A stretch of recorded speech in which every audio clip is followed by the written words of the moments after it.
Ain't nobody gonna perform for Donald Trump, huh? Which one of you jigaboo is gonna be the first one to do it? I'm waiting. I'm gonna roast the one of you Uncle Tom for doing it. Which one of you gonna do it first? Osby's the one that's performs for himself. About noon, just thought that I had to be in Compton soon. Before the day began, before my mother started bitching about my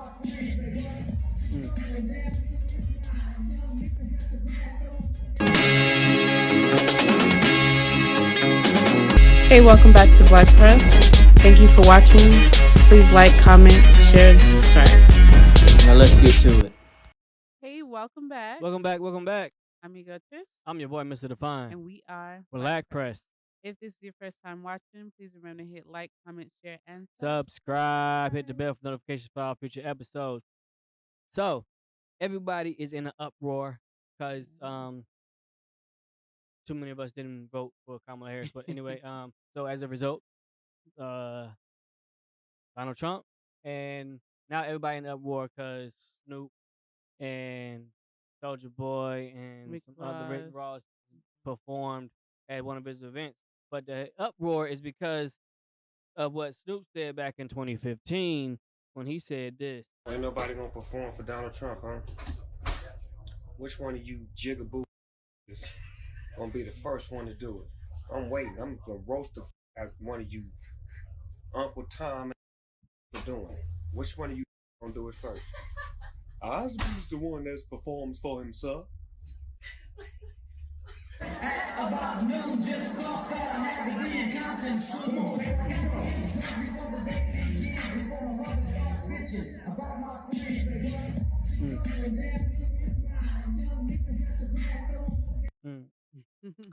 I mean, sometimes, yeah.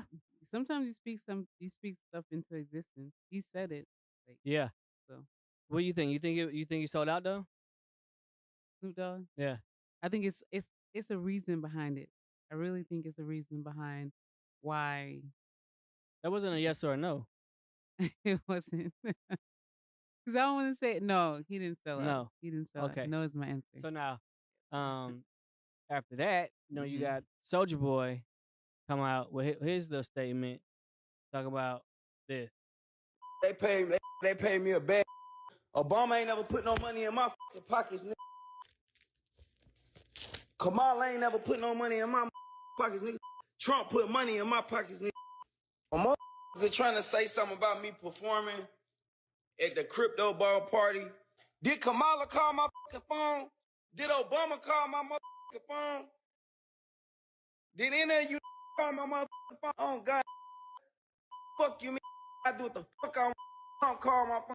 It wasn't even a Trump event. Trump wasn't even there.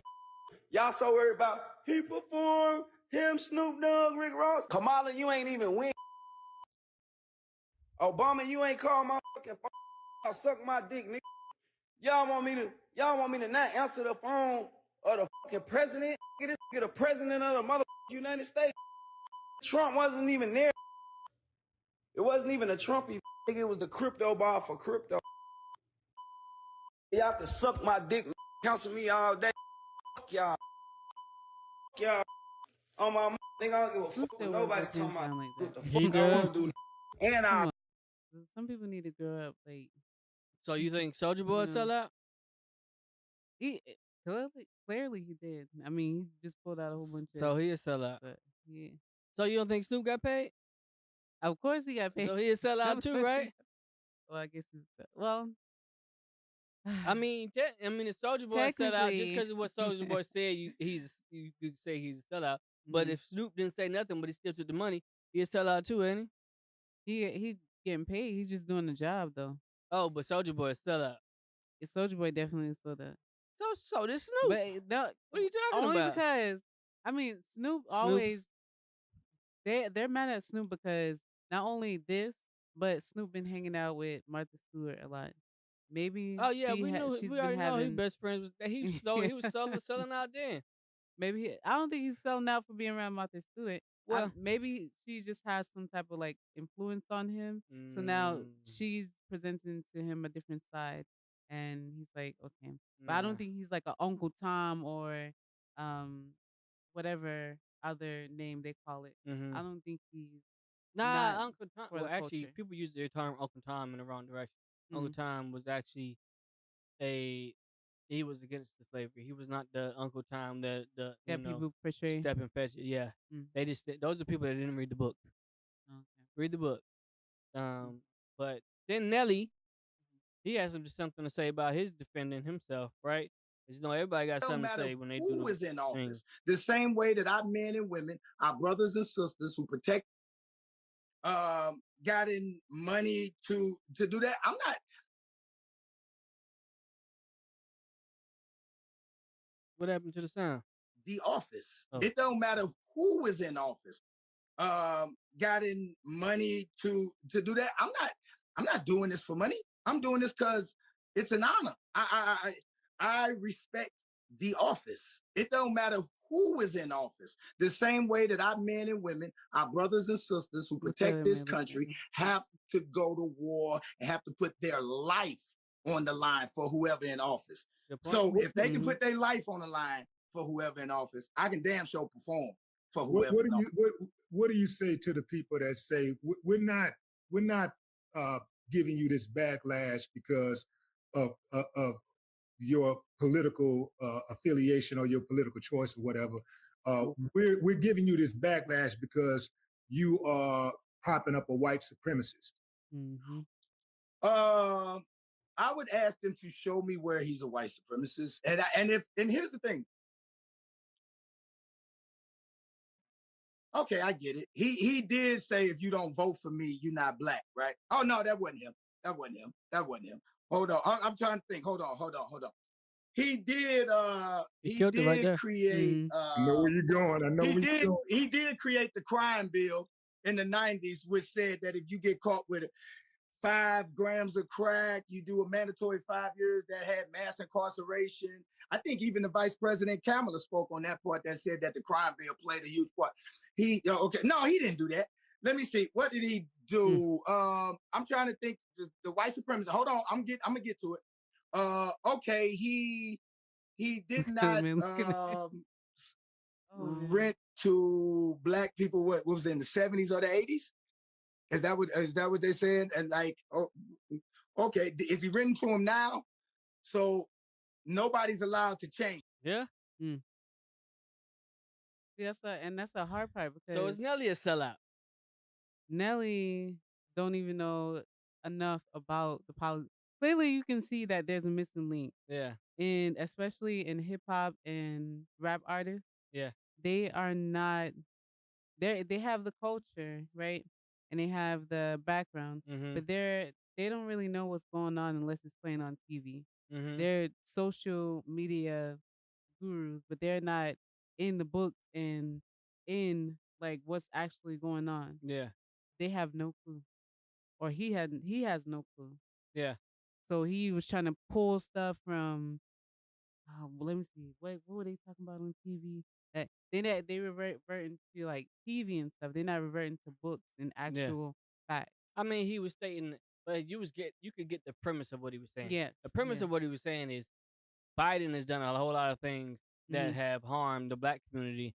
So and people why support him. Biden? Yeah. And people forgave him or supported him because he's a Democrat and so many black people vote for Democrats. But at the same time, why is it okay to vote for Democrats and support Biden, but not support Trump in the office of the presidency? Here's the thing. You could look at SNooP DoGG. Who was it? Rick Ross, Solja Boy, Nelly, anybody that performed. They're a sellout. You think they sell? I don't think they sell out. You know why? I don't think they are. I don't think they are. They are. You are a sellout. In a way. Okay, but here's the thing. For one, I mean, most of the hip hop industry is sellouts anyway, because we know that the majority of our music does not actually uplift our culture, but more so demeans it or allows us to have mindsets that are not productive for our success. But the thing, here's why I say they're sellout. Because they chose to get the money, to get the bag for Donald Trump, right? Yeah. Or in benefit of Donald Trump, who is the president of the United States. Guess who else is a sellout? Yeah. Hey, you. Yeah, you, with the face. Hit the like button. Hit the like button. Thank you. Everybody who has a government job. Yeah. Because you're getting a paycheck from the government. Right? So that's all the soldiers, all exactly. All military. You're getting a paycheck from the government that does not support you and your in your constitutional rights and does not help you get all the things that you need in life. You're a soldier. I used to tell my soldiers. I told my soldiers when they were coming in and they was trying to act like they were still in the streets. I told them, look, you already sold out, bro. You in a full uniform to say U.S. Army. It says U.S. too. Army on your chest. You already sold out. So stop trying to be hood. You're not gangster. You joined the military. You sold out already. Kill it, right? But at the same time, you sold out. But here's the question. Anybody that's a sellout, what are they selling out of? Yeah. Because you got to think about what the actual term sellout is. It is maybe that's the key point. That's we don't missing. understand what the sellout. What a sellout is. A sellout is somebody that receives an inheritance, like a business, right? Yeah. Say Big Mama had a business. She took care of that business, and now it's passed on to you and your family. But you don't want the business or the operations of the business. Like, so was it soul food? No, it was like this Christmas, right? But you don't want the operations of the business. You want to actually just get paid and then have nothing else to do with it. You're selling out of the business, right? So you're selling your shares, so you don't have nothing else to do with it, but you get the financial income, right? The problem with the benefits of what it is. Right? Yeah, you reap the benefits of it, but you're done with it, right? Yeah. The problem with us calling people that are black that go and try to get money outside in the rest of the world, you can't say they're a sellout unless there's something of substantial value that they're selling out of. The black community don't have nothing to sell out of. They don't. We don't. We're 13% of the population, but we only have 0.1% of the wealth. We don't have substance. We don't have any. Yeah, we don't have any substance. We don't have any main values that we stick to. We espouse ourselves to be great and magnificent and black girl magic and all. We magical. We grateful. But what do we have to show for it? So if you don't have nothing to show for it as a full community, how can I sell out of a community that has nothing? Yeah. What am I getting from? What am I getting from it? And also a community that won't even back you. Yeah. Because you can have just anything come out, like a scandal or anything. Right. And they won't back you. Now Trump people, they back him. They're gonna back him all the way. And when I say all the way, all the way. So much even so that they're calling him their God. So they're praying to him. Yeah. And we can hit that. Oh yeah. We can hit that one clip. Because they sold out for Trump. They sold all the way out for Trump. They gonna make sure that they always hold true to him. Donald Trump, please save TikTok, Donald Trump. Donald Trump, please. Donald Trump, when you get born into presidency, please save TikTok, Donald Trump. Please overturn it. No, he going to hell for that. Bruh. You go, hey, do not pass go. Don't even pass purgatory. You going straight to hell for this. The fire's coming. Oh gosh.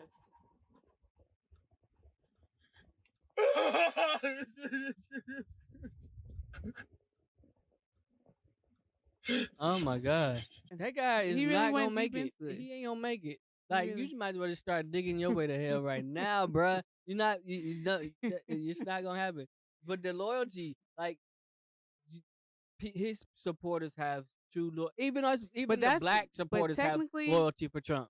Technically, not like that, but that's kind of how you're supposed to back who you represent. Now, with that being said, kind of not to that extent. With that being said, Trump is now the president. We need to start showing him support, regardless of if you didn't vote for him and you don't think he's the right person, he's gonna be there for the next 4 years. Right. Right? But I So don't. you don't have to say, oh, I don't agree with his values and stuff, what he's portraying as to be himself. Mm-hmm. But you still have to support your president. No, I don't. Why you say no? Because I still pay taxes. Like I don't have to verbally support him if they still gonna take the taxes. You Like, don't have to say. You don't have to be like, oh, I'm pro Trump. I can say I hope the best. I hope his decisions end up with the best results for our country and for my community. But I don't support him because I know what he ultimately, in my opinion, hopefully it's different though. Hopefully it's different. Hopefully Trump is like all his the things that his presidential orders and what he got like 12 what's they called when you what's some things called presidential declarations or something like that. Man, when you're on camera you forget everything. But anyway, hopefully everything that he does and that he does for the community and for the country is gonna be better. But I don't see it happening. But don't you? They got that. That doggone Project 2025 got some stuff in there that's gonna be vicious for a lot of people. But don't you think it's crazy to like not be in support of who's representing you in the country? No, I don't think it's crazy. So? No, because we have a right to our opinion. How do we look to other the same way other countries are? The other country, no, the same way other countries are. Yeah. Like these countries, Russia, obviously they get in prison if they talk bad about the president, about the Kremlin. So Korea, I mean, they just voted out Germany's president. South Korea's president is in jail. France's president be going through stuff. They get Canada's president is resigning. Venezuela's president is a dictator and a tyrant. Like they leaving Venezuela all through South America, and the whole world is in shambles. Netanyahu, only reason he's trying to keep the war going so he don't get put in prison. Like but you don't have to support the president to support the country. I don't have to believe that the president is doing the right things for our country to want the best for our country. Okay, that makes sense. But back to the term sellout though, like technically, if you know that there's a black business that sells a product that you regularly buy or that you plan to buy or that you might buy one time, but their price is more expensive than the Walmart price, and you go to Walmart because it's cheaper, you're a sellout. That's a sellout. So because you're spending your money, you're getting a cheaper product, even though it doesn't support your community. Okay. So basically, just like you said, everybody's a sellout. Everybody's a sellout. There's black communities, or black businesses that we can go to instead of going to the Walmart or to the dollar store. Yeah. But also, but then you have the excuse of it's not. You could say it's not completely selling out if you don't have any resources to go to that are owned by black. It's like if I don't have any way to find a black company that can do painting, I can't look. I don't have time to be looking all over the state of Florida to find a painter. I need to get my house painted now so I can get it on the market. That's why we're trying to develop a actual, list where we can find black companies. Yeah. So be on the lookout for that right after the book drops. But then look, we're gonna do something, give you something to at least let you feel uplifted. Tell us what you think though.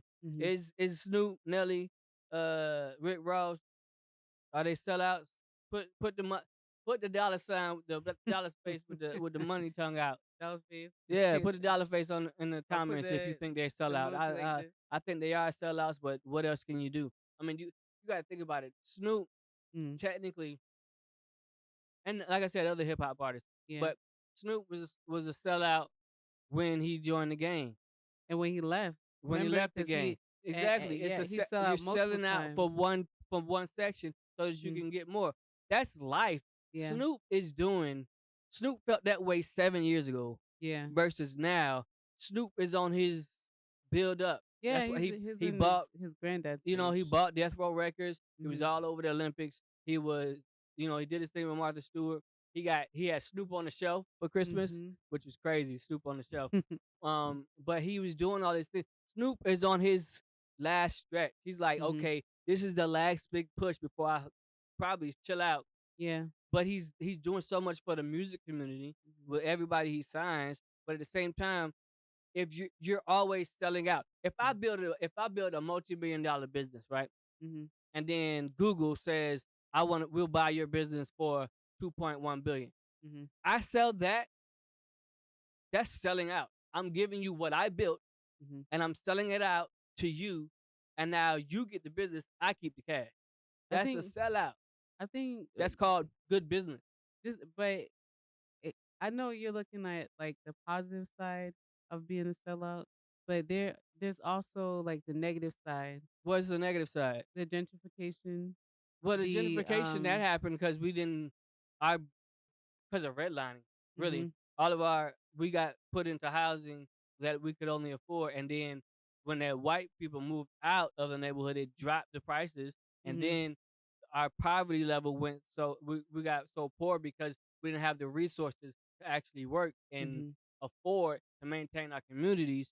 And then from that we got depressed, and then that we did drugs because of the depression, and then they came back and bought the homes for less money because they moved out.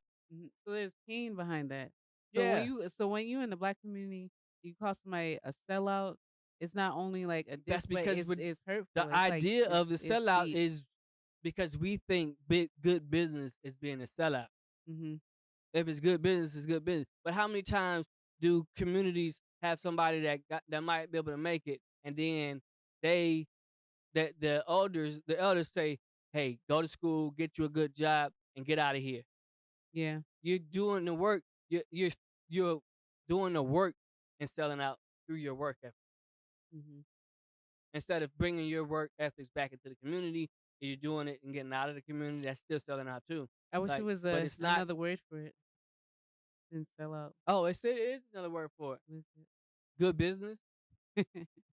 Like smart. I mean, it just it's good business to do, but we call it a sellout because the system has kept us so low, and we haven't built anything in order to sustain ourselves. Like when Martin Luther King died and the riots broke out, and we were burning down our own businesses, like that didn't make any sense. Yeah, because when that happened, we made that seem like it was just the end of the world, when we could have still just built up our own stuff and stayed together. We allowed that to break us apart, and then of course Vietnam and all the drugs and all of that, and the war on drugs. But we survived, right? So we need to keep trying to move forward. Stop trying to say somebody's selling out. No, he getting their money because the president gonna be the president either way. Yeah, how a good business practice. Good business practice. Yeah. Because, like I said, they might be doing something for Solja Boy. He just a sellout. Solja Boy ain't doing. I doubt Solja Boy is doing anything for anybody else. For the greater good of himself. He always been that. But I mean, and he's loud. Yeah, you can be loud and still do good for the community. But he's obnoxious.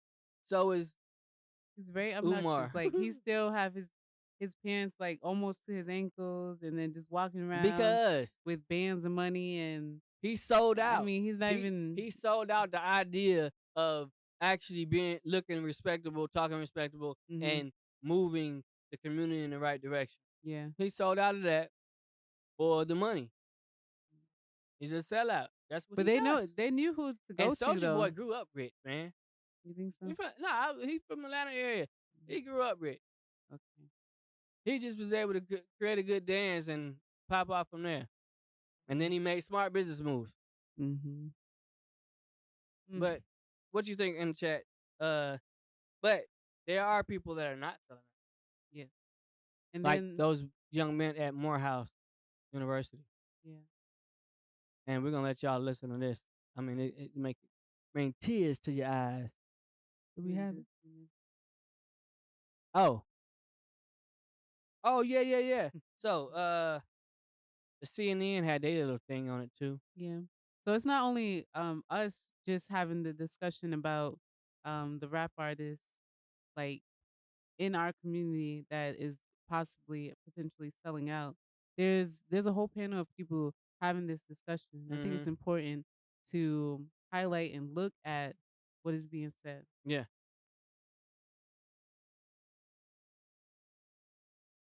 Community. Yeah. I mean, if you look at Donald Trump, the man who would refuse to rent to black people in the 1970s, who tried to lead a lynch mob against 5 black and brown kids in the 1980s for the Central Park case, who refused to allow black casino workers to have a prominent place in his casinos in Atlantic City in the 1990s, who spent 5.5 years lying about Barack Obama's birth certificate in the 2000s, who came in office and then attacked black people like Colin Kaepernick, who attacked Ruby Freeman and her daughter Shay Moss for simply doing their jobs as Fulton County election workers. You dishonor those people when you go and perform for this man who has done nothing but dishonor black people. And just last year, he was calling Haitian immigrants, accusing them of eating cats and dogs. This is not somebody that black people should be associated with and pretending to normalize. We should be challenging him. And it dishonors the legacy of Dr. Martin Luther King Jr., whose birthday we honor on Monday to celebrate this man. That's totally off. Yeah. He was right though. I forgot about that. He's right in a self-righteous way, but he's totally off. Why you say that? Because Martin Luther King was talking on the phone to Robert Kennedy, and was like, he got the call. He was calling. It was and Robert. John. Mm-hmm. Is it John? Yeah, John Kennedy. And was like, look, y'all need to tone it down. It's getting too much. And he was like, well, give us this, and they was like, no. So Martin Luther King, the things that he did was after communicating with the president of the United States, who was white. So you can't do anything in a country that is majority white without doing some kind of communication and working with white people. So you should support the president. No, you should support what's best for your people. And if sometimes you gotta work with the white folks, then you have to do that because that's what's best for your success and what could ultimately lead to the success of your community. You gotta think about it. If he was to take that position, you're saying that Frederick Douglass should not have been an advisor to Abraham Lincoln, who specifically said, if I could keep slavery and the Union, I would do both. But Frederick Douglass was the African American, what I just said, that word. How the word just came out? Advisor, right? To the president of the United States. Yeah. But do you just not, when the president says, oh, if I could keep both, I would, you just be like, I'm done. I'm not talking to you no more. You can't do that. That's not the way it's going to work. That's not what's going to be most beneficial for you. And you can think about it in a way, yeah, like Nelly said, you are doing the service. You kind of do the service because at some point you see how Donald Trump is, right? He says he's not going to give aid to California because California is a Democratic state. So maybe I'm going to go ahead and do a little, that's bad. Maybe I'm going to go ahead and do a little shuck and jive for the black community so Donald Trump think we on his side. What Jim Carrey said, I'm a corporate puppet. I mean, every person should be doing what they can to get our community in the best position. And sometimes you gotta. So sometimes you gotta be a sheep in wolf's clothing. Is that what they say? Yeah, you gotta talk the talk until you can walk the walk. Reverse that. A wolf in sheep clothing. Yeah. But yeah, I mean, get yours, and I can't do nothing for you if I ain't got nothing. Yeah.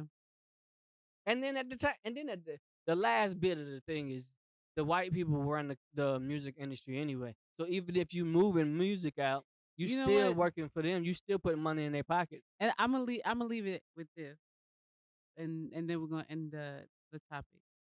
I am surprised that they even chose black rap artists to perform at their function when half the time they don't even listen to the music. White people They do don't. though. You think so? Yeah, white people listen to their music.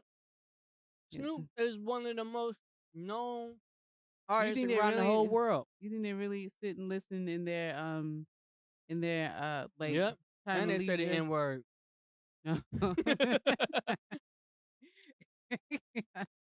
And mean it, gosh.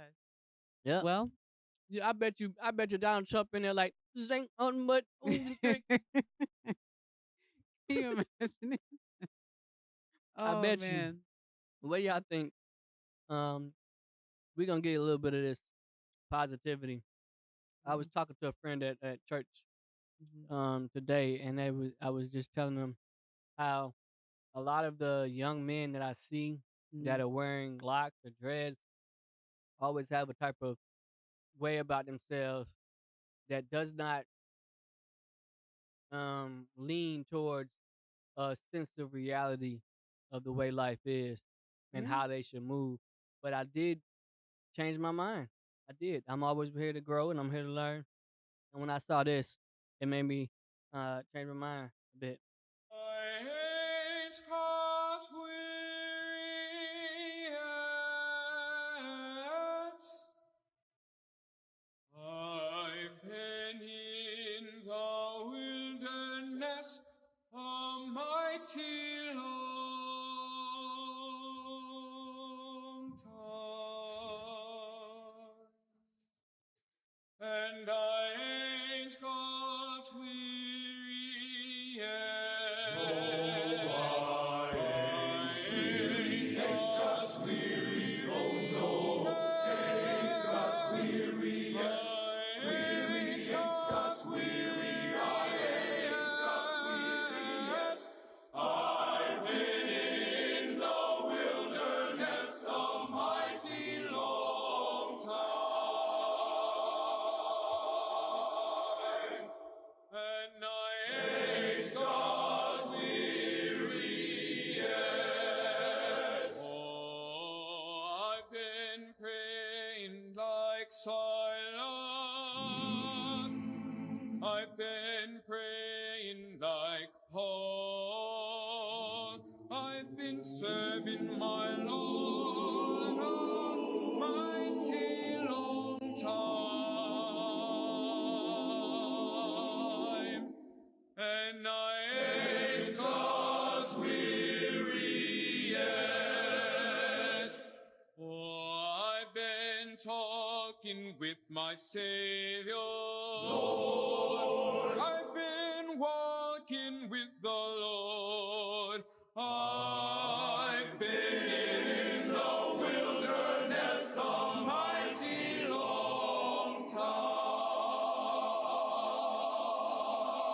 time, and I ain't got weary yet. I ain't weary yet.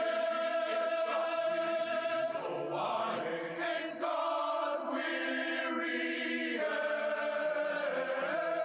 I've been in the wilderness. I've prayed a mighty long time. Walked and talked with Jesus. Won't he bring you over? My God, he's a rock in a weary land. Won't he save your soul? Oh, won't he save your soul? Oh, won't he make you whole? He'll pick you up, and turn you round, Place your feet, Lord, on solid ground. Oh Lord, won't he pick you up, and then won't he turn you round, and then won't he place your feet, oh yes Lord, on solid ground. Yes, I've been in the wilderness a mighty long time, and no, I ain't got weary yet.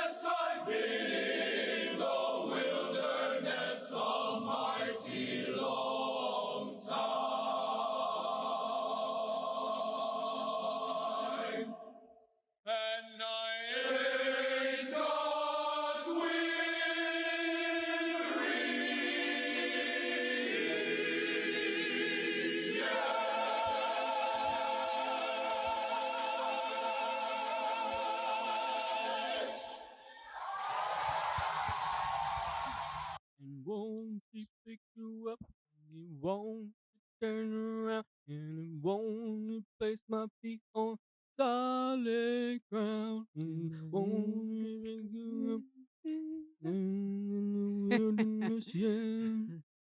Yo, but that was nice. who was them white men in the background? Making them faces. You notice that? It's the white They men with the probably straight ones face. that taught them. Or they was the ones that were performing for, because you don't get anybody to change their mind when they never see you doing nothing good. Yeah. Sometimes you gotta get right in front of them with dreads, locks, and all, and be like, "Won't he pick you up? An afro. Won't he turn around? Won't he place my feet on solid ground? That I've been to the wilderness, some, and I ain't got weary yet." Yeah. So yo, drop a 100 in the chat for that. Morehouse University putting it down. That was nice to see young black men in a positive light. Oh yeah. It was great. That's what I'm saying. It changed my thought process, because I guess maybe just because I see them young and with dreads before they make it to college, and still keep the dreads and locks, and it's like, yeah, we got more than just talking about football and basketball. Some of our kids just like to wear that style of hair, and ain't nothing wrong with it. So, and the afros and stuff. It's good. Shout out to Morehouse University. People over here, We Are Black Press, love to see it. So, now we're gonna get into some more. Actually, gonna get back to the ratchetness. All right. So, you like this one? So, the lost black women. Lost black women. Where Tell us are what's they? going on. All right. So in our community, right, it is they don't have like a certain type of way that they guide black women.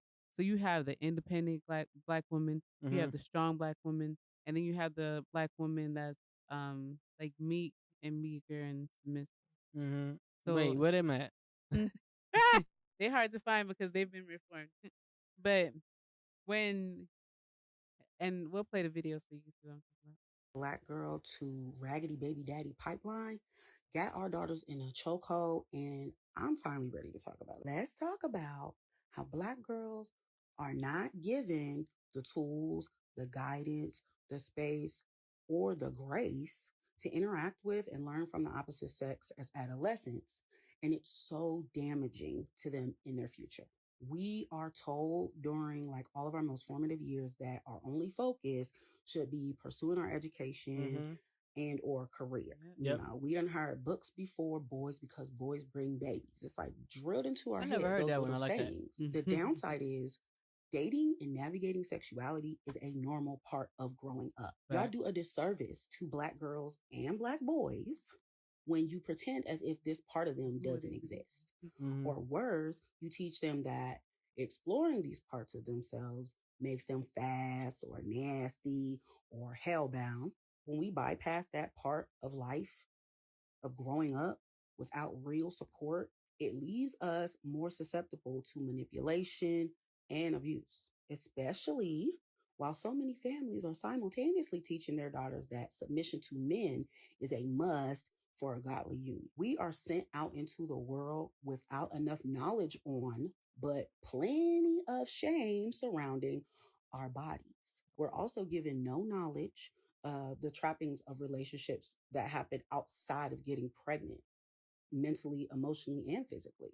We're not armed with the self-confidence or the self-assurance we need to set healthy boundaries or to weed out toxic behavior patterns that we see in our partners. And then y'all cannot wait to I told you so and should have kept your legs closed to the girl that ends up manipulated and pregnant and or humiliated and embarrassed by the first boy that speaks real sweet to her.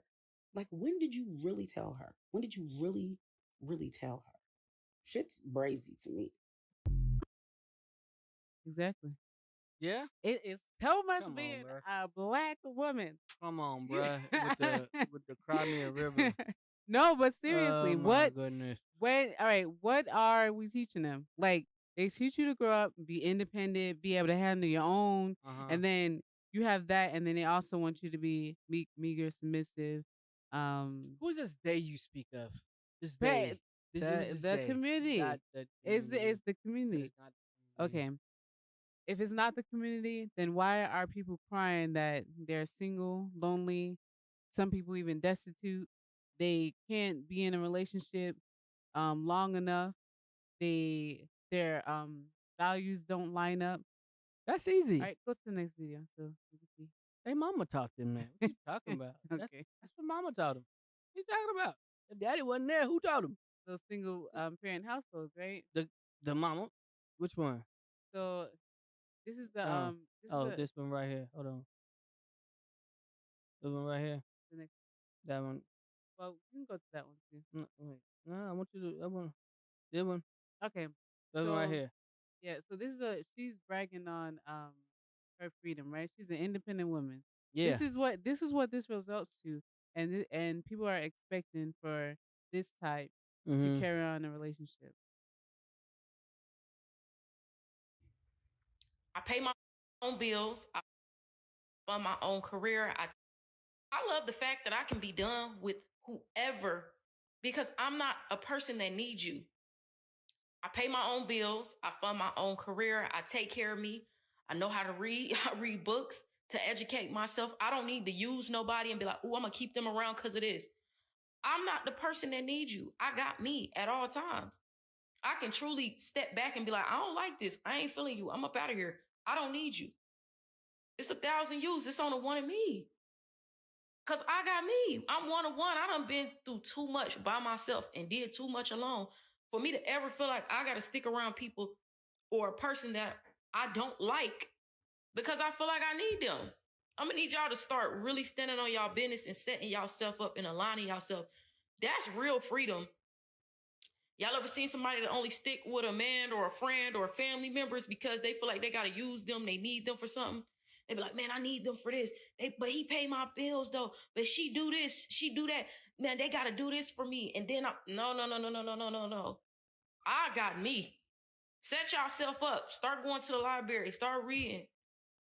I spend too much time in solitude by myself and taking care of me to feel like I got to keep you around. Hashtag, I changed my mind. I can get out of there. How long that's going to work?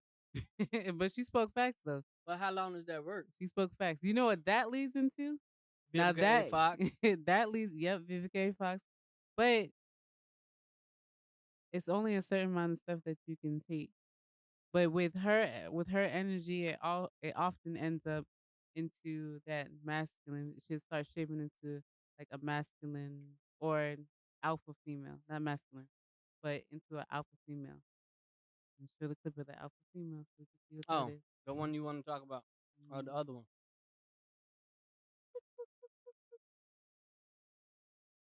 Take to be a leader. You can't just show up to me, I'm the man, I'm the leader. No, boy, it take one to know one. Real recognize real, and I see it ain't no leader in you. Period. Right? And see that's intimidating to a man. Can't no man deal with me. Can't no man rock with me because as a woman, I would have to cut down all it is to make him feel like the leader. No. Because I'm the type of person that's going to demand that you be one. Fuck your feelings. Fuck your feelings. I'm going to make you feel like one because you would already feel like one if you were one. She right on that too. She is. She is right. So with that being said, how are they supposed to come into a relationship when it's expected for them to tone down and be like in a submissive state in order to? Okay. Here's the first problem. Mm-hmm. First problem was the woman, the mother, the woman. I guess you could say the Bloody Red Queen, with the blue, red bonnet on her head, looking like something. You don't think she spoke facts though? But she looking like the Red Queen out of Alice in Wonderland. But what are you doing? But she's not speaking facts. So you can say one sided. You can tell your child, Mhm. which is what we're doing, telling our daughters to don't worry about boys, Mhm. get your education, get what you need so that you can become the next girl Yeah. that don't need no man, right? But what happens is you're telling her that, but she's listening to you play Sexy Red in the car. So what you're doing is you're giving her two different signals. You're giving her from your lips of what she should do, and then from Sexy Red lips of what she gonna do. That's the one problem right there. Mm. Because okay, go for it. Go for it. What you got against that? Let's break this down one at a time. Break it down one at a time. Let's go. Okay. All right. What if they're not playing Sexy Red in front of them? Then you But need to there's explain also- the rest of it. You got to Okay. explain the rest of it. Okay. So if you not listening to Sexy Red, but you find that young man that is braggadocious, that act hard, that play sports, that the alpha male in the school, you find him attractive. But why do you find him attractive? The real reason is because you're naturally drawn to that person, that type of man, because the female depends on the man for the protection in nature, not in human, but in nature. That's why the deer end up getting a doe, end up getting with a buck that's got the most horns, because that looks like the strongest for protection. How deer go against each other with their horns. So female for mating purposes.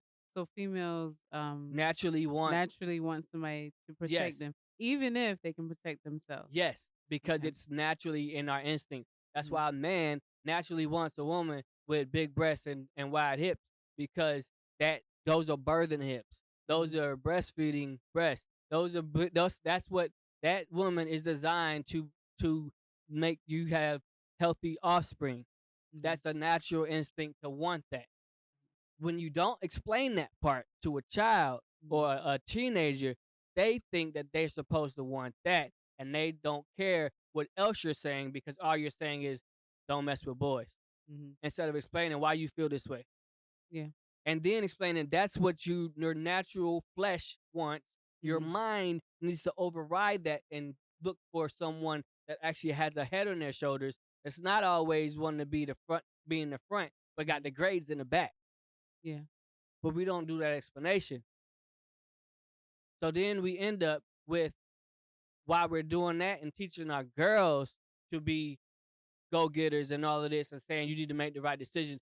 When you tell a girl to make the right decision, but you don't challenge the boy when he's making wrong decisions, you're training the girl to be a leader and actually make cognitive decisions that are for her greater success. But you're not demoralizing, but you're bringing down the capabilities of that young man, because you haven't challenged him enough to think past his feelings and go for what actually really makes sense and will be ultimate for his success. You're not doing that. We're killing it on both sides, and then the girl is a leader and the boy is not a leader, because he doesn't know how to lead, because he never got taught how to think critically and cognitively about the things that he does, and focus only on his feelings. So we have robbed both the boy and the girl for not being able to understand who they are, and what they're capable of if they have the right information.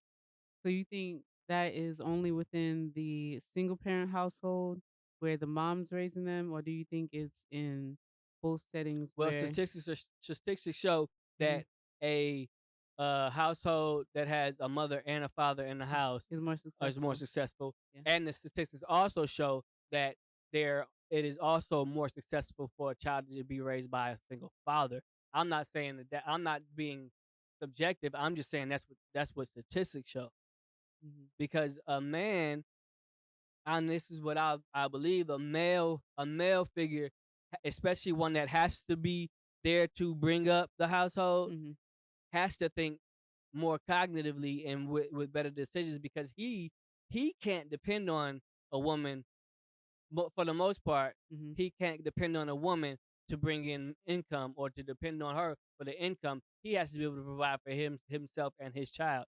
A mother, they have to do the same thing, but they are more emotional and more capable of communicating mostly in emotions. I love you, therefore I do this for you, versus I do this because this is what we have to sustain our household. And that's what makes it an unbalanced scale. Not only to say that how you feel, what you think dads raise children better. They might raise them better in a certain sense, but there'll always be that lacking of the child not having the The mom. emotional Mm-hmm. intelligence in order to make decisions as well. Yeah. Because you also have to put emotional intelligence in it, because that's where you get empathy, and when you're able to empathize with someone and sit and see from someone else's point of view. Do you think? Go Mhm. ahead. My bad. Go ahead. Without that, you're not able to be super sincere or sensitive or delve deep down into your feelings and be able to express yourself. Most people like Right. that are the people who like bury their feelings and have to go resort to other things in order to make them feel good. So do you think a person learns more emotional intelligence from their mother or from their father? From the mother. Why you say that? Because women are emotional. So we make emotional decisions, sometimes rash. It doesn't mean that every decision that we make is based off of feelings. But a lot of times we look a little bit deeper into it instead of going, okay, I'm gonna just use my brain. We mostly operate off of our heart.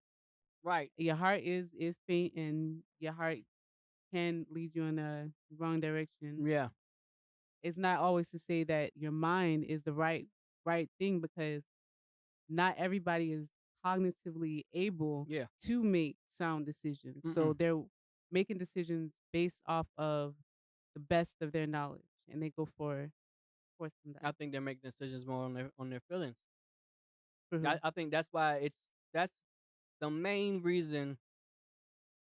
The biggest, I think, emotional intelligence is the major reason why there should be a mother and a father in the household. Yeah, and that's why I That say it be- should be both, because if you have one and not the other, it doesn't benefit you in any way. Yeah. Because if you're lacking that one thing, then the part that you're lacking, you're always gonna look towards something else to fill it. And it doesn't say that the thing that you do find to fill it is actually what you need in order to succeed, but it could end up breaking you down. And that's why a lot of people are broken, because they don't have that unit. Right? Yeah. But all I was just saying was like the emotional intelligence piece is because, like you said, women, Mhm. that you're more in touch with your emotions, Mhm. and I don't, and that's dependent on the man and how he was raised by his mother Yeah. and father. But the emotions piece Mhm. is it can harm you very. That's why so many women end up being single mothers, Mhm. because they get tagged on the emotional piece Mhm. of I love him, I care for him. I because I love him, I Mhm. think the best of him. I think he has the most some potential, and then I get pregnant because I loved him versus my mind thinking this guy has not any capability of being successful to run a Mhm. household or to help me run a household. So the emotional intelligence part is less.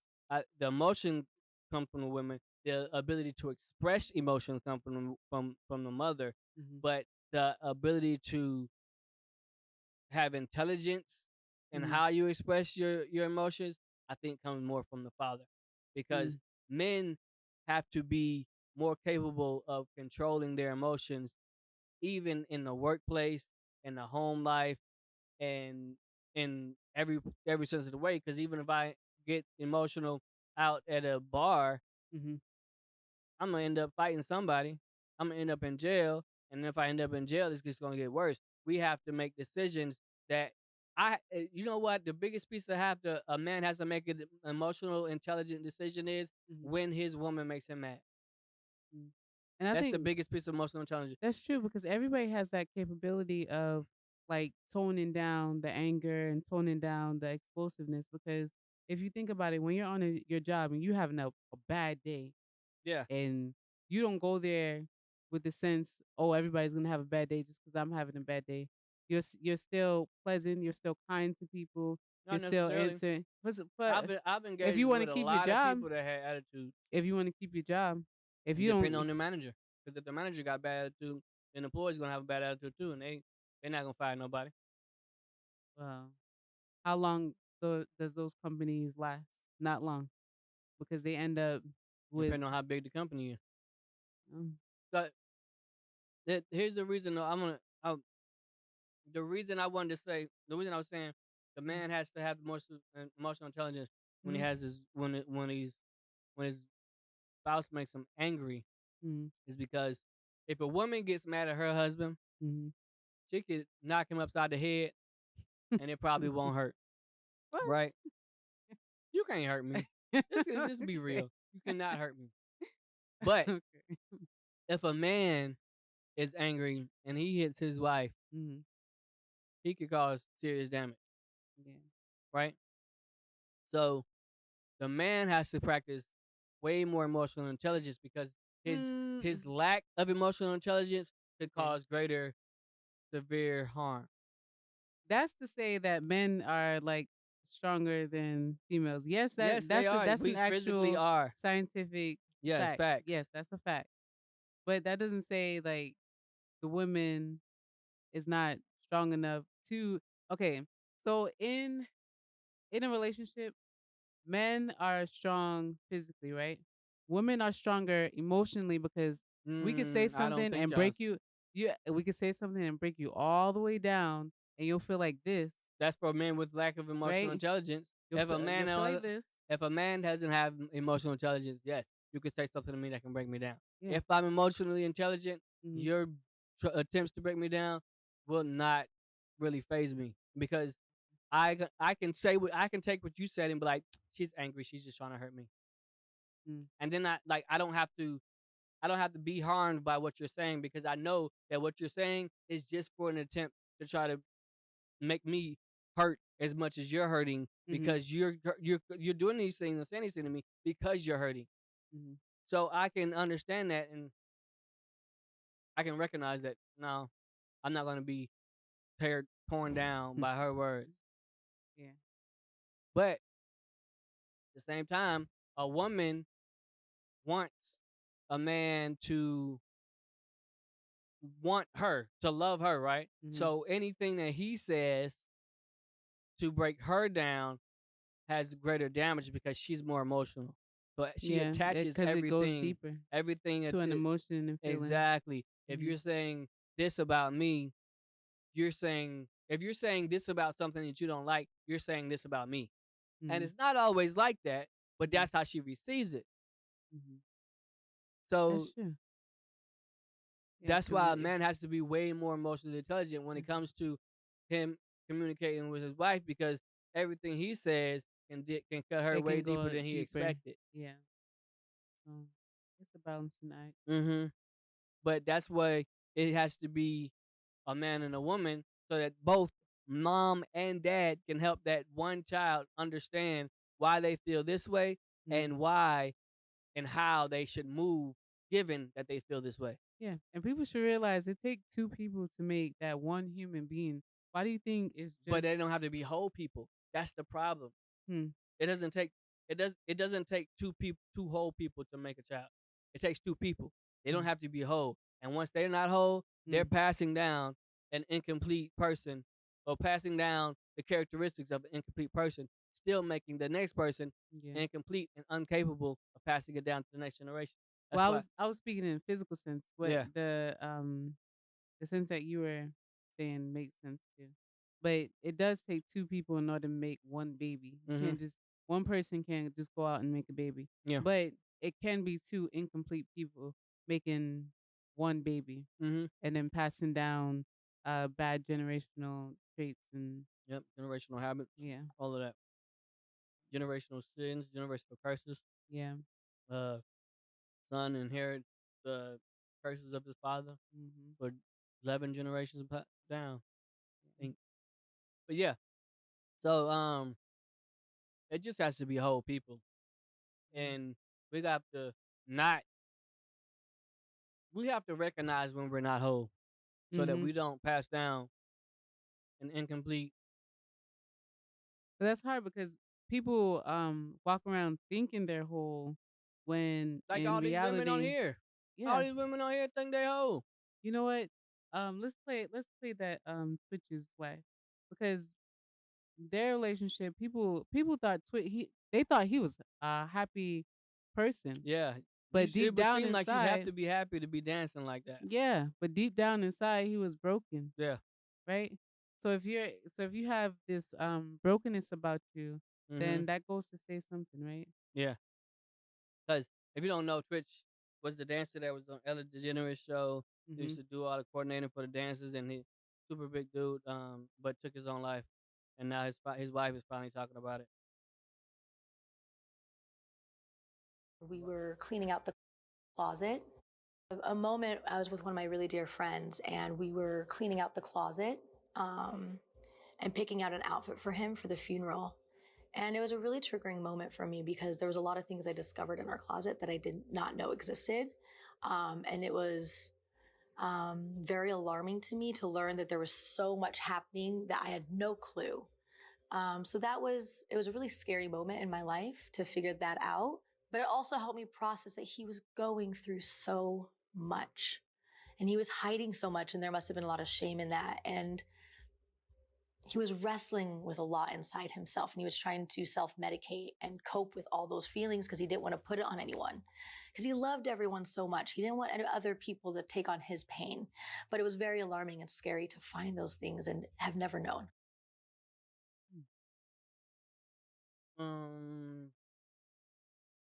That kind of goes with what I was talking about.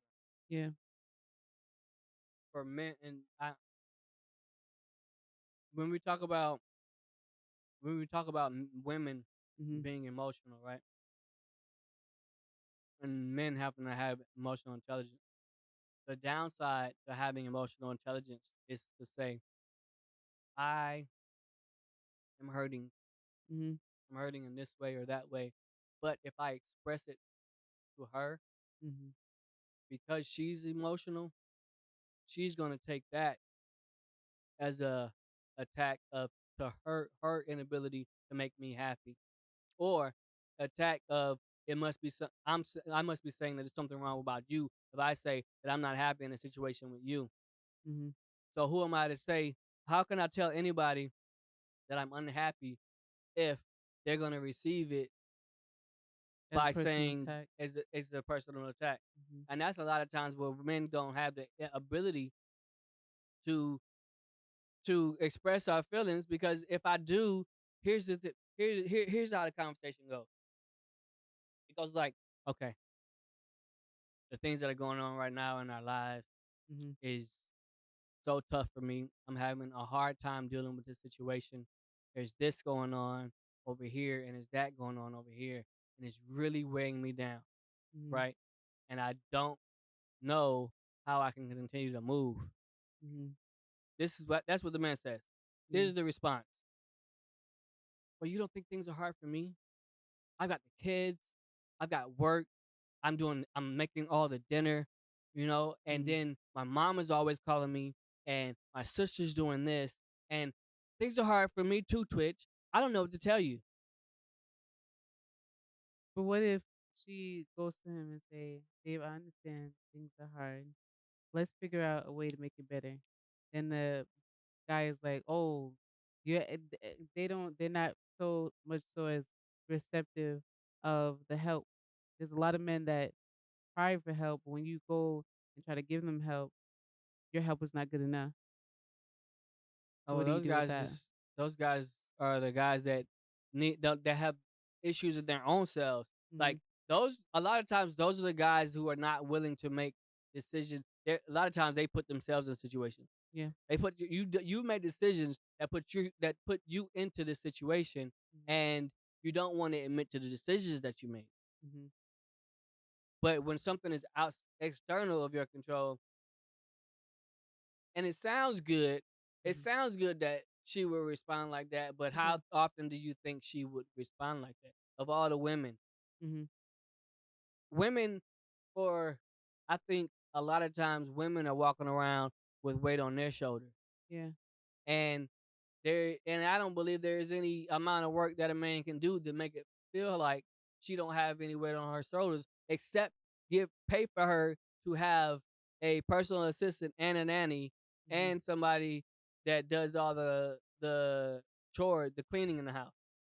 Now if that's yeah, but other than that, and then she still feels like she's doing a lot because now that I've got a personal assistant, I can do more work because I can just delegate to my personal assistant. So now I have all this work on my shoulders because I put all this work on my shoulders because I have someone that can assist me. But I am stuck in the fact that I really feel like I have to do more. And now you come to me with your stresses, like I don't have all this stress on my shoulders. So you think that just because one person is going through stress and it's a lot, like they got a backpack of stress on them. Mm-hmm. You don't think like your partner, you should be able to like unload or at least let your partner know like, hey, this is heavy. Even if your partner is giving you something else to hold and you're saying, oh, I have all this going on, you should, I think like two people that are in a relationship, if you're struggling and going through something, y'all should be able to communicate with each other. Like say, hey, this is where I am and this is where I need to be. And y'all communicate with each other and try to formulate a way to fix it Yeah. or a way to have it done and be over with. I think the problem with that is what you already stated Mm-hmm. is when one partner says, "Let me help you," and the other one doesn't want to receive the help. Mm-hmm. Because the problem that happens is, like I was saying, when one partner does not want to admit Mm-hmm. or take the credit for their choices, putting them in a situation. Mm-hmm. So if you're not going to admit that your choices are putting you in this situation that has you stressed out, then that means you're going to continue to do the choice that's getting you stressed out. Mm-hmm. And then you're looking at me to help you with the stress on your shoulders that you keep putting on your shoulders. And now you're mad at me for suggesting that you take some of the weight off your shoulders by stopping the way you're acting in this moment or how you're acting to get you with the stress. But you don't want that. Because that means you have to say that you're doing something wrong in the way you're putting things on your shoulders. Maybe that's, oh my God. So here's the analogy. Right? All right. So when I was an instructor, and even before I was an instructor, but I taught my soldiers how to put everything into their rucksack. Because you know how it is. You go to the field and you put everything that's on that packing list to go out into a field environment for a field exercise. Some people just throw it all in there and it's like, yep, I got it, right? It's all in there. But here's the thing. It went into the bag, but you putting it on your shoulders and walking for 12 miles with everything you just put in your bag, you have it unevenly distributed. So instead of you carrying it, so instead of you walking and being able to move for 12 miles and still get there and set up your tent, your right hip has all the weight on it and your right shoulder has all the weight. And now by the time you get there or halfway there, you're in so much pain because you have the weight of what you put in your bag unevenly distributed. Yeah. And then we'll say to I don't say the staff sergeant or the platoon sergeant, we're going too far. This is too much. But you're packing your stuff that you have to carry. That's actually all of your equipment that belongs to you that you need to survive out there. But you're complaining because it's unevenly distributed and it hurts. And that's true. That's very true because, all right, say the two soldiers, they both have the same equipment and it's even unevenly distributed for one, but the other one took direction and packed it the right way. So they're able to go on and continue, but you have this weight weighing you down because you packed it wrong. Yep. So when I was in Korea and I was a staff sergeant, I taught my soldiers how to pack. Like this is everything you need to have. We laid everything out. And then I gave them a full half an hour instruction on how to pack it the right way. Sleeping bag at the bottom, zip up that center piece so you can have access to your sleeping bag without everything falling out. Wet weather bag, all of your clothing inside of that. I want you to put your wet weather top on the right side. I want you to put the wet weather the bottoms on the left side, because the bottoms you probably won't need if it rains, but you're definitely gonna need the wet weather top as soon as it rains, right? And then on top of that wet weather stuff, you can put your toiletry kit, because your toiletry kit is okay to get wet because it belongs in the bathroom anyway. But when you do that, everything fits in a certain way where then I can also shove a little towel for when I take a shower down there with the sleeping bag and that extra crevice of space, and everything is distributed evenly. And if it rains while we're on a march, I can reach right in this pocket that's on the outside, pull it out, cover myself up, and keep walking. But I've had soldiers that are so hard-headed or they're so unwilling to change it, because guess what? If I have to change it, that means I have to take everything I have in there out and redo it, and I don't want to redo it. So I'd rather take what I got it, sorry, and I'm gonna get there halfway through. I'm in so much pain I can't even keep going. But if I'd have just listened to you back there, and then we do that in a relationship, because sometimes we have our partner that says, hey, what if you do it this way? And he's like, nope, I'm gonna do it this way because that's the way I was already doing it. That's the way I want to do it. But then it's stressing me out. A week later, I want you to help me, but you should have listened to me when I told you last week. Still should help. Like, but not if you. But here's the problem: if you get ignored enough, if you then ignore you me, help. exactly. Yeah. If you ignore me every time I tell you there's a better way, and you still do it your way, stop looking at me for help when you are putting yourself in that position. Because here's the problem: because you're supposed to have a love like God. You are, and right? God will never. Yeah, no, He'll never that's leave not or true. forsake you. That's not true. He That's won't. not true. He left the Israelites wandering in the wood in the wilderness for 40 years. For 40 years, when it only took a week to get from the Egypt to the Promised Land. You know why? Because they kept wanting to do it by themselves. He said, okay, left them again to be taken over by the Babylonians, who got beat by the Persians, who then got beat by the Egyptians, going from one captivity to the next because y'all kept doing what you want to do. All right, fine. You got it. I'll turn my back. And that's what he did. And they stayed in captivity. You say when you can have a guy, yeah, I love you so much that I'll help you. But if you keep wanting to do it your way, you do it your way. Don't be mad at me for not helping you do it the wrong way. Some hard tricks. Yeah, my bad. What do you think about emotional intelligence? Gosh. Let us know in the comments. Please like, comment, share, and subscribe. Put a Don't rucksack forget in to the subscribe. comments. We need subscribers. Yes. Subscribe and share. No, even more than subscribers, share this with somebody. Share a snippet of it with somebody, because when somebody else sees a snippet, we get the views, and that makes YouTube push it out more, and then subscribe.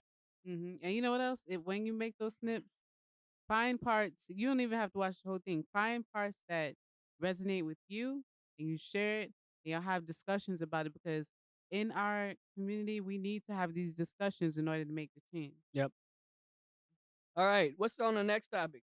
Shame, shame, shame, shame, shame, shame, shame, shame the fool. Shame in the community. Oh, the young lady that. So this was last week when the young lady called the front and got center. called to the front and center by the pastor, and she had stand right in front of the congregation. Yeah, right in front of you. Don't touch that table. I couldn't even do that as an adult. I want to apologize to everybody in here because I am pregnant. I'm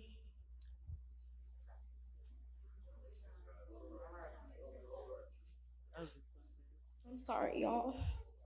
And I just hope that y'all all forgive me and keep on praying for me.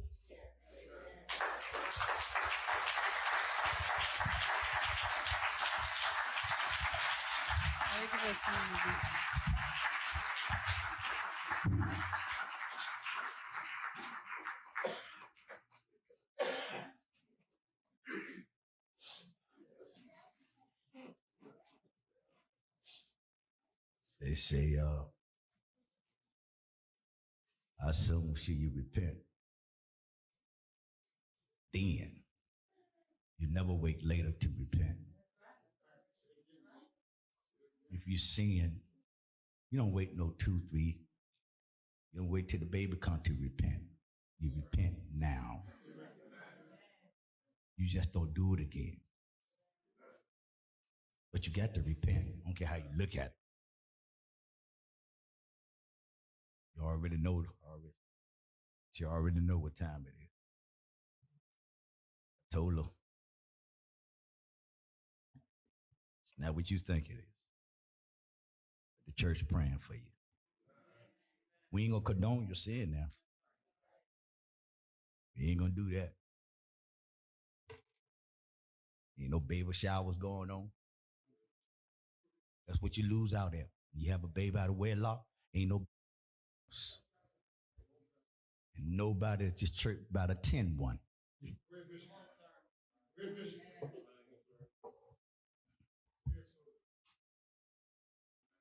Mama shouldn't have one neither. You gotta take care of your granddaughter. You can't condone sin. You don't have no private baby shower. You can't have no baby shower. You lose all the pride and glory. You lose all that. You just lose all that. That's not nice. Thank God that God didn't take you out of here. I'm not. Oh, you finna go down. I'm not gonna be for y'all. Don't. That's why he's saying that. talking like that. Talking there. Yeah, I thought he was finna go down.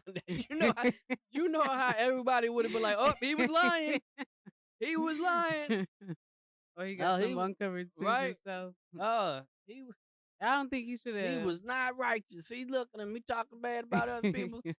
Couldn't take the thorn out of the log out of his eye. Nah, dead right there in front of the pulpit. I don't think that was nice of him to do. Why not? Because he should have, especially, I mean, she's a young lady, right? She made a mistake, and she didn't make a mistake. Well, I would say, sometimes you are manipulated. She made the wrong choice. Yeah, she made the wrong choice. Better words. So she made the wrong choice, and she's in this predicament now. She's pregnant, and she's carrying a child. Addison, right? I don't think it's one thing, and it's casting shame and embarrassment on her. What's wrong with that? Because I mean, some things, like, obviously she's pregnant, but does she have to come up there in front of everybody and say, "Okay, this is the sin I did. Can y'all forgive me?" It's not. Is it for the person to go up there and beg forgiveness of the congregation, or is it to get down on your knees and beg forgiveness from God? I think it depends. I think it depends because I think it's important to let the people that you're in the community with, especially if it's a tight-knit church and everybody's looking out for each other. I think it's a problem where we often want the community to help raise a child, right? It's supposed to be, we need to take back to where, the community is raising a child. But why would you want the community to help you when you're not even willing to admit that the reasons you got in this circumstances were wrong? Because if I don't give you something to change your direction, you're gonna be baby number 2. Because first baby shower, you're like, oh, this was great. Everybody was cheering for me. They all put the little yarn around my belly. Celebration. See how we were celebrating. So if we celebrate the act, what is to prevent the act from happening again? Yeah. Other than maybe you just realize how horrible the first, having the first baby was. You're not gonna have a second one. But that, I mean, by the way our community looks, it's often forget childbirth. Yeah, it's very often that the one baby out of wedlock ends up being a second baby out of wedlock. So I think it needs to be some kind of jolting to make it like, okay, this is not the way I need to go. In education, we tie information that we learn from something that's that gives us an emotional feeling. So I learn this better when my teacher makes me laugh as they're explaining it to me, because I remember that emotion of feeling that joy or that laughter. Yeah. I learn better about not touching the stove when I get that severe pain, right? But if the pleasure of making the baby was there, and there's no pain of having to say that answer for your sins, to answer for it, what is going to keep me from doing it again? That's like what we were talking about when God left them out. When God said, well, that still didn't work. So I don't it still didn't work when he let all of them people in the wilderness get bit by the snake, and Moses had to make a snake of copper, hold it up, and they looked on the snake and it healed them. But what God was trying to do was make significant things happen in order to lead them or keep them in the straight direction. But they kept going awry. So why would we do the same thing by letting our youth continue to think that it's okay, let's have a baby shower, when you didn't do it the right way? Let's do the baby shower right, even though the actions that led to the baby shower were not the right way. I just feel like it puts like a stain on that person I that disagree. they carry throughout their life. And I only say that because on the next video that we're going to show, you're going to see like an older woman, where she said she had let's a listen to similar what she got to say, experience, right? because I just sometimes you have to see it from the perspective of the actual person. Okay. Before Irvin, I had a son. I have a son. Well, he passed. Rain Rico. And I couldn't tell nobody that I was pregnant because I was scared. I was 17 years old and in high school. So I finally told my mama. She accepted it. And back in the days, they would tell you when you getting pregnant without being married, the child is considered a bastard child, which is a hurting thing. And yes, I was in the holiness church as well. Went to church all the time with my auntie. We stayed in church. Saturdays, we packed the lunch, and that's where we stayed in church. So when I got pregnant with Irvin, I already made the mistake the way I felt with Rico. So of course I can't tell that I'm pregnant again in high school with Irvin. So I hid it. I hid it. Okay. Before Irvin, I had a son. I have a son. Well, he passed. Rain Rico. And I couldn't tell nobody that I was pregnant because I was scared. I was 17 years old and in high school. So I finally told my mama. She accepted it. And back in the days, they would tell you when you getting pregnant without being married, the child is considered a bastard child, which is a hurting thing. And yes, I was in the holiness church as well. Went to church all the time with my auntie. We stayed in church. Saturdays, we packed the lunch, and that's where we stayed in church. So when I got pregnant with Irvin, I already made the mistake the way I felt with Rico. So of course I can't tell that I'm pregnant again in high school with Irvin. So I hid it. I hid it. And one night, I was so angry. I had to wear long, big shirts and different things to disguise myself because I didn't want to bring this so-called bastard child into my family, because that's what they call them. So I hid it. And my mama went to work one night, and I was sitting in my mama's den, I remember. And Rico went to sit on me, and my water bust, and my mama boyfriend was there, and I told him, I said, I wouldn't tell him I was pregnant. I said, could you take me to the hospital? I hadn't had no prenatal care because I couldn't tell nobody. So they took me to the hospital. He took me to the hospital. I knew I was delivering, and Irvin wasn't quite 7 months. So we got in went up to the nurse, and I told her, I said, I'm having a baby. I didn't even look pregnant because I was trying to hide it. So, and she says, no. I says, I'm having a baby. And she says, no. I said, yes, I am. I'm having a baby. She says, well, what's going on? I said, I feel like I'm getting ready to push this baby out. So she looked and she says, you're having a baby. And she put me in a wheelchair to get me upstairs. And I had Irvin in the elevator of the hospital. Okay, I could have broke Irvin's neck because I was sitting in the chair at the time I was having a baby. Then I had him early. The reason why I had him early because I was under so much stress because I couldn't tell my mama, I couldn't tell nobody that I was pregnant. And when I tell y'all, that hunts me to the day. See my face? That hunts me to the day. So, I'm going to tell you something, Pastor, you so-called pastor.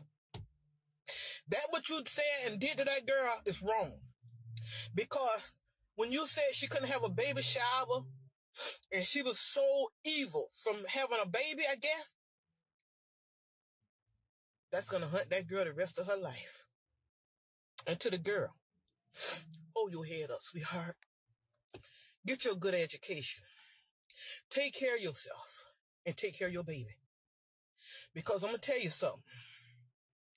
Don't end up like me and regret what I did for the rest of my life because I kept it secret. And I want all young girls to understand. When you're pregnant, talk about it. Because the same people who talking about you and putting you down, if they're not lifting you up now, they're not going to lift you up as you go. She's so wrong. I have a different perspective from that now. Tell me, please tell me. I need to please say something different. Because, okay, she was speaking through her pain. She wasn't really necessarily speaking through the girls. And I have to retract from what I said before and then publicly shaming her. Mm-hmm. Yes, they publicly shamed her, but the pastor didn't go up there and say that she's evil or she's Right. wrong for doing that. Exactly. He said that she basically let the devil intervene with her life and do the choices and stuff and make the decisions that led her to having a baby out of wedlock. Yeah. He didn't condemn her. He basically made her repent for her sins, but he didn't do it in a disparaging way. He just said that she couldn't have no baby shower, which is she can't celebrate the sin. And then So a I baby understand shower. that. So.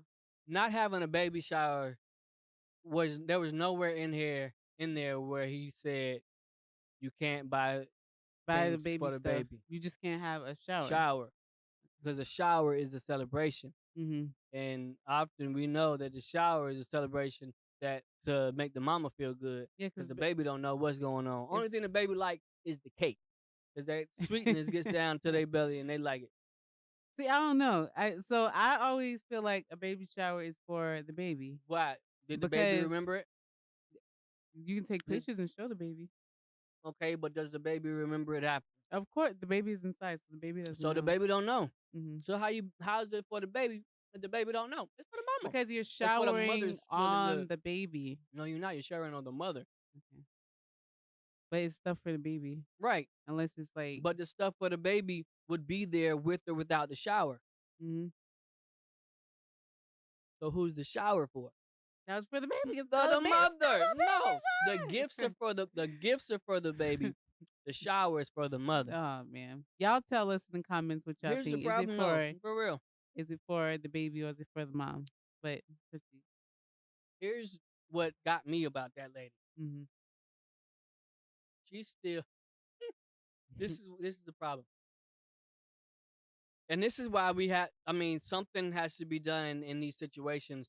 Something that that gives that shock and awe. Yeah, because she still living in secrecy. Does not admit to her fault in the entire situation. Yeah. You're blaming the shame that you felt from your family for why that happened. When you're not blaming the fact that 2 months after, not even that, like almost immediately after you had the first child, you got pregnant with the second one. So you, in that moment of having to deal with a newborn baby, you did not learn enough to not do the exact same thing again. And you're blaming someone else for the results of what happened to you because of the shame that you felt after the first one that you didn't learn from that made you have the second one. A lot of times people go back to what makes them feel good. Right, because we live on feelings. We don't have that emotional intelligence. We have the emotions, but we don't have the intelligence to say, okay, I feel rejected by my community. I feel rejected by my family. So I want to feel comfort. So instead of me just bringing comfort by being the mother that I'm supposed to be and doing the right thing, I seek external comfort from the man that got me pregnant, or Lord forbid, a different man to get me pregnant.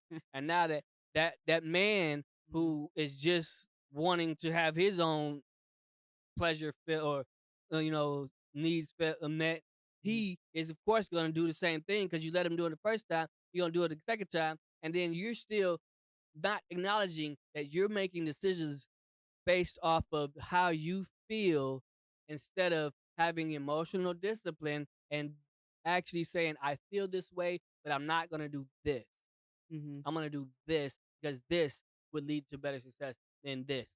And then you blame everybody else because they shamed you for consistently doing the wrong thing. Yeah. We can't, because like I said about the community, why would you expect the community to shower you consistently, baby shower after baby shower, no marriage after no marriage, but that still you take no accountability for the things that are causing you to be pregnant in order to need a baby shower anyway. Now you want everybody to babysit your kids so you can go to the club after you didn't have the 3 that you didn't learn from the first time. Yeah. I don't like. So yes, was it severe? Was it extreme that the pastor, the bishop, put that young girl through? Yes, but is that you cannot be judgmental in this moment unless you see the result of it. Because if those results lead her to making better decisions, and then maybe she'd be the next Sarah Jake. But you don't know that. But there has to be something. The only thing that causes us to learn is to first become uncomfortable with what we already think to be true. Yeah. So if we think in our community that it's okay to have a child out of wedlock, then it's like a norm. Exactly, it's a norm, and we shower the mother with gifts, and we say it's for the baby, but it's really to make that mother feel good about her actions, or make that mother feel good in general if she's But then if we do nothing or nothing happens to make that young lady change her mind about whether or not her actions were the right thing to do to the point of choosing not to do them again, then she never changes her mind and the consistency happens. There has to be something that makes that person uncomfortable with what they already believe to be true. And unless that happens, there's no change in our behavior. So you can judge the bishop if you want to, but if it gets the result and she has a community there, she's not going to feel scarred because as she was going through it, they were saying, it's all right, it's going to be okay. But you still have to acknowledge it. We don't want to acknowledge it and then be like, oh, well, why not? Then we still in the background talking, because we still end up in the background talking. Dang, she had 2 kids out of wedlock. Both of them was back to back. What are they doing? I mean, you still talking about it. She still see you talking about her. But had it with the coming up front and admitting that you were wrong, and now everybody in the church got your back, maybe you feel more supported not to do the same thing. Because now you know that the people that actually love you, supported you, are there, and you don't want to disappoint them again. Yeah. And it's not about the shame; it's about you having a responsibility to your community, not to put more of a burden on them. RESPECT. Yeah, self-respect. Yes. But see, you have to change your mind. We can't just keep going in the same path. I mean, how long have we been talking about this? This was 1974 was Claudine's movie with James Earl Jones, which Claudine had 5 kids and wasn't with the dad. James Earl Jones came in. The daughter ended up getting pregnant. The mama slapping around the daughter for getting pregnant. Like, how long are we going to keep having these conversations? Till it's a change. And then in the 80s with the movie, with the documentary, right? Where the Girls are like, oh well, I'd rather just have the baby without the man, because then I could get child support. It's like what? So we just gonna keep doing nothing? We just not gonna do nothing. We not gonna even try to change the minds of our young women and men in the community. Yeah. Just give them another baby shower. Come on now, what are we doing? What are we doing by ignoring? Look, it's all right, let's get biblical. Yeah. When you're in the church, here's the thing. That bishop has to answer for what goes on in his church, right? So when you are in the church and you don't do that, you are just like, dang, I had it on my tongue and what's his name? Dang it. Eli. You're just like Eli, who was going blind and then let his sons run the things that were going on in the church, burning incense whenever they want to, taking the offering, right? You're letting that happen, and then you end up having to suffer for it because of what you're allowed to happen. That bishop has to do things to try to make sure that his flock stays on the right path. If not, you're Eli. We got a lot of pastors out here, a lot of family members, a lot of congregations that's just walking around saying they loving on people, but your sons are doing things that are out of pocket, not in line, and you're saying nothing. Or your daughters are doing things and having multiple babies out of wedlock, and you're throwing more baby showers. No baby showers for wedlock. I don't think so. I wouldn't do it. Would you go to one? Would I go to one? I've gone to one before, but that's the choice of the family. Because I'm not here. If you're making that choice inside of your family, I'm in the congregation. I'm gonna still support. Yeah. But where's the change? Are we gonna make any changes, or are we just gonna preach from the pulpit, but still be sitting there like Eli, letting the kids run around doing their own thing when they know they're supposed to be in line? I don't know. My daddy always told me when I was wrong. He shamed me. Know better, do better. It worked out pretty well for me. I mean, by the grace of God, because I still did a lot of stupid stuff. Oh my God! If I run down the list, I did a lot of stupid stuff. By the grace of God, he kept me from harming a lot of it, and a lot of my choices that I was doing that could have ended up way worse. But that don't mean I didn't know better. Yeah. And I still wasn't told that I was right when I was wrong. If I was wrong, my parents told me I was wrong. They'll make sure that I knew. But hey. Anyway, dang, what was that it? Oh, yeah, that's it, man. That's it. We talked long. Actually, you know what? No, I'm not gonna push this one off. I'm gonna tell. So, since we talking on babies out of wedlock, babies and just babies in general. So custody battle, right? Do you think that a mother should be able to keep their child away from the father just because the father doesn't do what she wants him to do, but it's still legally okay? In regards to like keeping the child away from the dad, Yeah. if he's not Like, financially helping. If he's not financially helping, or if the woman he dating ain't, if the woman he dating you don't like her habits, or you don't like whatever it is.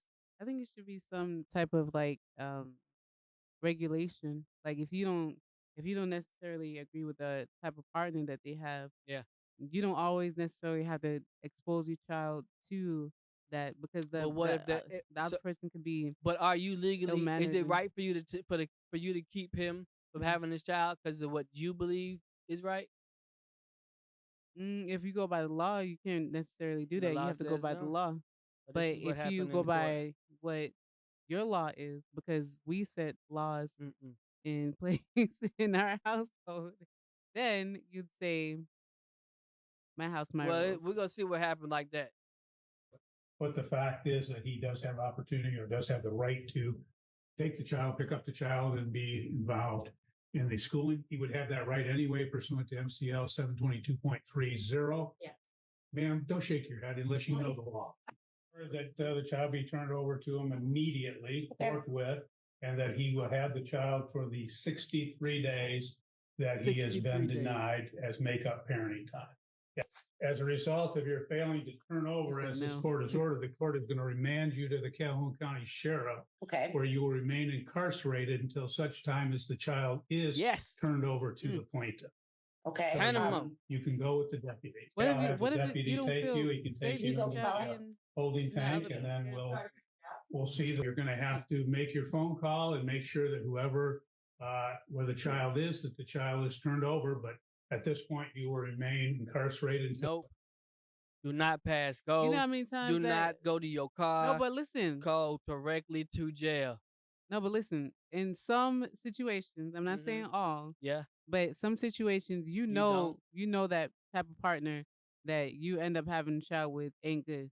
Well, then mess guess up what? on your fault. Yep. But you don't want your child to be You in lost that. control. You should. That's the thing. We don't think about all that stuff before we had a baby. That is on you. You still have to do what's legally. Some parents be smoking stuff around the don't kids, matter. and then it's just like if you're taking them to court, and the court, if you think that's the thing that people don't understand, it is so much better to work things out, absolutely, together before you go in to your court. couple and in that family before you go to court. Yeah. Because once there's a judgment made, you have to lost. go by You've it. given up control. You don't. But when we're in these relationships where we can't make the relationship work, we do the thing where we don't work together in anything, and I'm just gonna not let you do anything, and I'm gonna object to it and only let things happen my way. That's why you're not together. So if you're not gonna learn from the things that kept y'all from being together, then guess what? You can go to jail because you still want things to be your way. You've given up that right. Because here's the problem. Look, here's what I think. If you want to keep your parents or your child's parent away from them, you should also not want to receive any financial credit for anything. You shouldn't get child support. You should be willing to forego child support if you don't want to give your child's parent any type of visiting time. If not, then you're not even a whole you're not even a whole adult. You're not an adult. You're not an adult. That sounds crazy because listen. No. Tell me first how it sounds crazy because you're not an Because adult. you're saying If you can restrict access but keep the money, you're not an adult. You're a child who is willing to make decisions. You know but how not that sounds actually crazy? Go, Because if you know that other parent and you know that other parent can be a potential danger Then to you the better child, pray. then pray. you're saying that person shouldn't be financially responsible for that child. No, Outside that's of not that, what I'm saying. That's no, not what but I'm saying. that's what I'm trying to get. Oh. Okay. outside of that, not only are you financially responsible for that child, but you have to have a part in raising them too.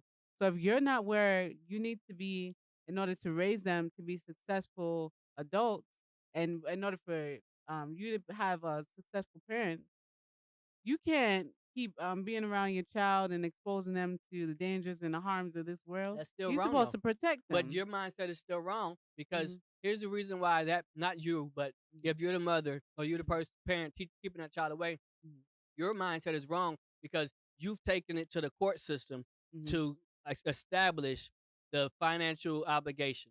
Okay, that just no. says Let me finish. Don't break the. Okay, go ahead. No. You have taken it to the court system to establish the financial obligation.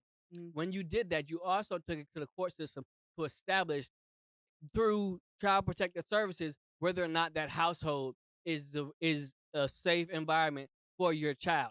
So because you did that. Because you did that, and if you didn't, then you can do that. You have the opportunity, you have the right to say to the court that you want that Child Protective Service to do a survey of their home, make sure it's safe. If you've done that, you're making sure that the court makes sure that you get your money. You make sure that the court is making sure that your child is safe, and then you also have an obligation to comply with what the court says. If not, don't bring the court in it at all. Take whatever he can give you, whatever he's willing to say, I can give you this, or comply to what the court says. The problem is we want both. That's why we end up in such rough situations. That's why we end up in rough situations when we get a speeding ticket and we don't think we were speeding. We want to argue with what the legal system say, like we got the control when you don't. Recognize when you have control, when you don't. Operate in a way that helps you to keep control, like keeping things outside of the court system and working amongst one another. Otherwise, you bring the court in, you do what the court say. Shut up. Ain't no buts about it. But the problem is, like I said, we want it our way. We bring in too much emotion. We bring in all these feelings, how I feel about the way where my child is going to. Look, you better pray about it. Pray about it. Pray your covering over that child. Let that child go, because the court said that's where that child gonna go. Yeah. Now, I do agree that you should follow what the court says, and if you take it to court, that you should stay within the guidelines of court. But oftentimes we get into these situations where the other parent is not following the court order unless it's beneficial to them. That's what we all do. We don't follow nothing that's beneficial to us. But I'm saying sometimes it's just beneficial to keep me out of jail. But I'm saying the other side does the same thing as well.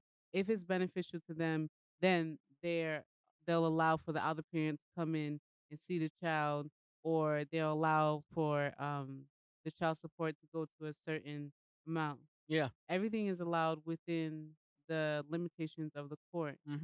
Outside of that, if you're able to have good communication and good co-parenting, No, you were always able to. It's not always. It's not. Okay, always, you're not. Because, You're not. You're not always able. You're not always able. Okay. But that's still your fault.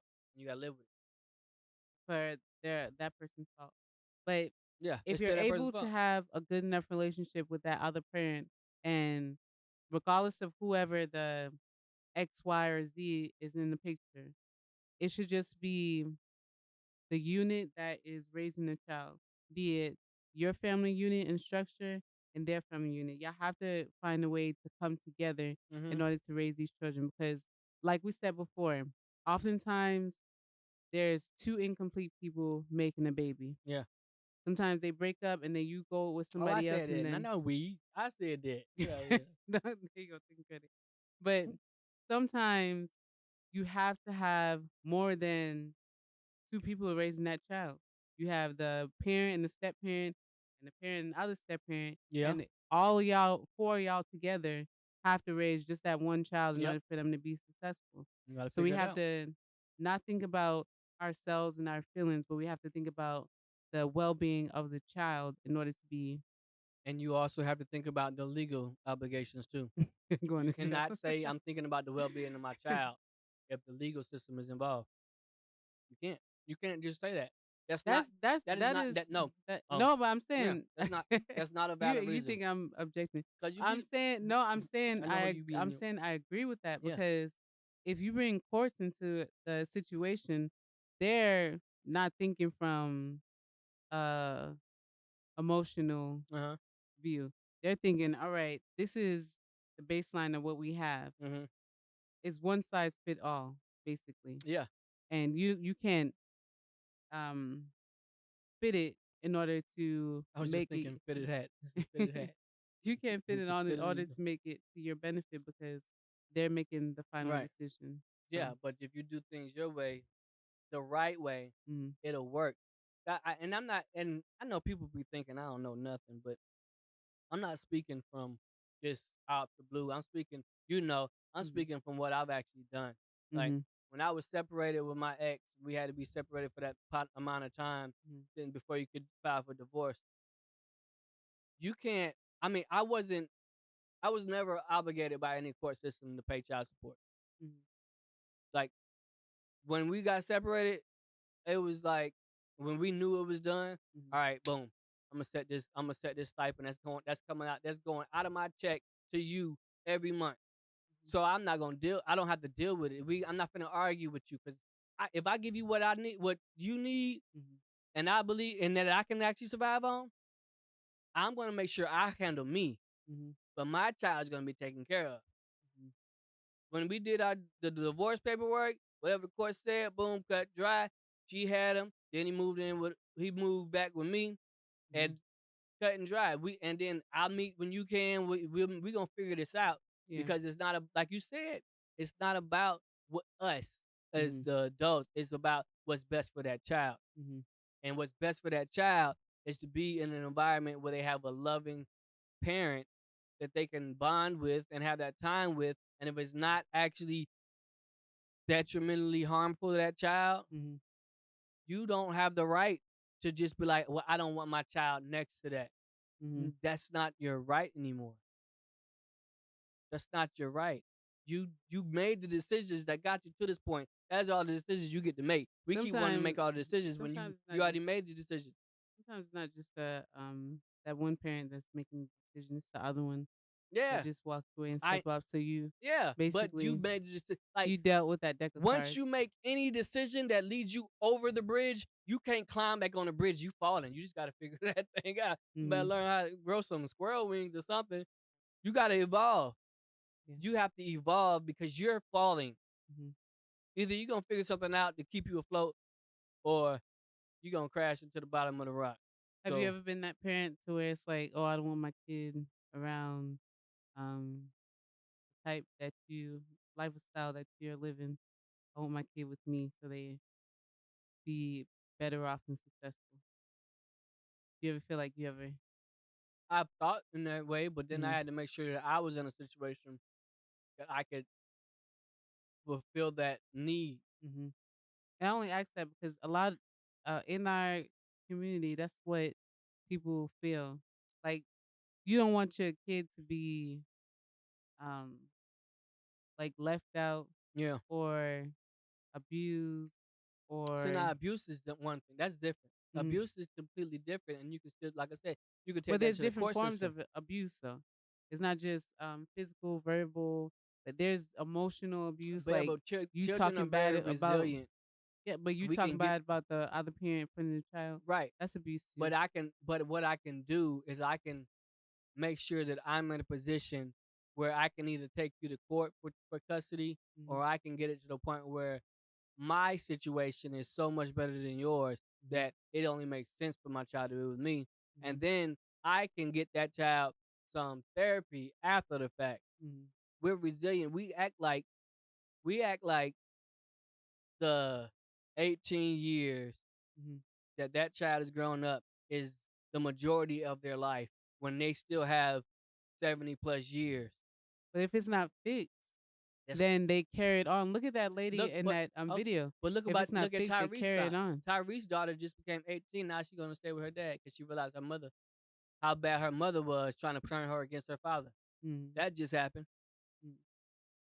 Children see stuff. They understand, but we think we have to be in such control. Like God's not the author of our destiny. We think we need to take control. No, you need to do what you can do. You need to do right, best. and after done all you can do, but just stand. We just want to keep fighting. Like our fighting is gonna defeat the whole court system. Now you in jail for 60 plus days because you didn't want to let your child fighting. You heard what Sophia said? All my life I had to fight. and guess what she did? She bided her time. You know what she did? Then when she got on the back of that car, she said, I may be old. I may be ugly. I was free. But I was here. Good God, I here. I thought she said she was free. She I didn't. don't think so. I think she said, I'm here. Oh. She was already free. It wasn't enslaved no more. It felt like a well, enslaved in it was a little bit, but sense. Yeah, especially during that time because you couldn't really make choices. Women's suffrage hadn't happened yet. But what do y'all think? You giving over custody, you letting that child go with their father. You better learn. You can learn the hard way. You can learn the easy way. Best to learn the easy way. So take this as an example. You end up in that situation, do the right thing, like Spike Lee, and hit the like button, comment, share this with somebody. We talked for a while. We covered a bunch of different subjects. Tell us what you think about all of it, and then we probably cut this up in segments too. So just tell me what you think about what we just talked about. Tell me what you think about Crypto Ball, SNooP, Solja Boy, Nelly. Tell me what you think about Trump and all that craziness. Tell me what you think about women having to being in charge or not being trained up right, and then having babies and having to go in front of congregation, and then tell us what you think about Twitch wife, all of that stuff. I'm your boy, Mr. Define. Amigo Cheers. And we are Black Press. Like, comment, share, and subscribe. Hit the bell for notifications for all future episodes.